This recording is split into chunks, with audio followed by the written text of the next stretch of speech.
Uba George Bilingdo MLA ula ong baka jingkala ka may mariang kapin kalalut ya kerukom rukom bam bat kerukom rep rukom riang ula ong baka don kambha ya kat Henry Bhoi kumno ban Tyngkai ya Tyllong u MLA ka umroy ula ong ya kani habaya shibenta ha ka jingalang ka Green Tech Foundation ha ka khalai trik unailar ahazar arpuar ha sning ha kani ka sngi u president ka Green Tech uba H ban nonglang ula pins kemru ikinong kitkam jong ka Bhoi division.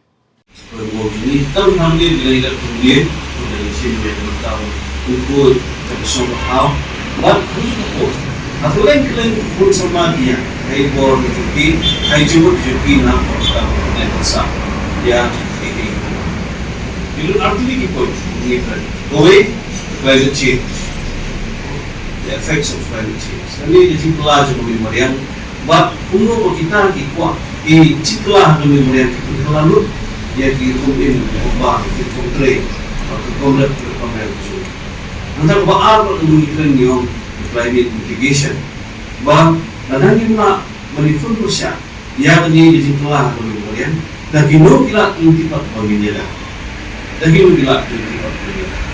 Dengan kalau climate change akan bersuatu, bersuatu apa mitigation effects, mitigation efforts mengenai manusia. Jadi kita ini dan sih, dan tiba itu hai yang menjadi kami publik, bagi apa sepang ni kami ini boleh nak personal berhubung dengan punai untuk supaya setahun nanti, Bhoi simpan kata dia nak berlima ini boleh berjong.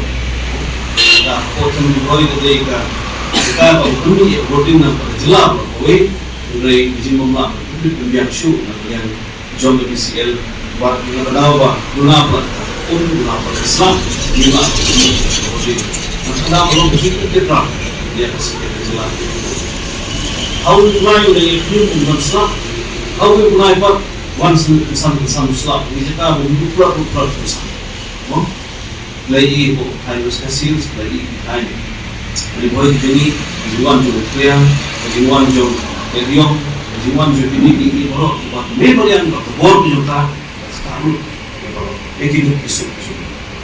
Lalu hari ini naik, dan naik dan wah itu bang show ya Khubor bang ada tung, mungkin instan Khubor berkait dengan so, abu kubang wai nehat Khubor bang yang Since 2014, our country has been plagued by divisive forces. TMC is in Meghalaya with the mission to empower the people, uphold the ethnic cultures and traditions, celebrate the sacred land. To oust the proxy BJP government from Meghalaya, be the change, support TMC by calling on 96877 96877.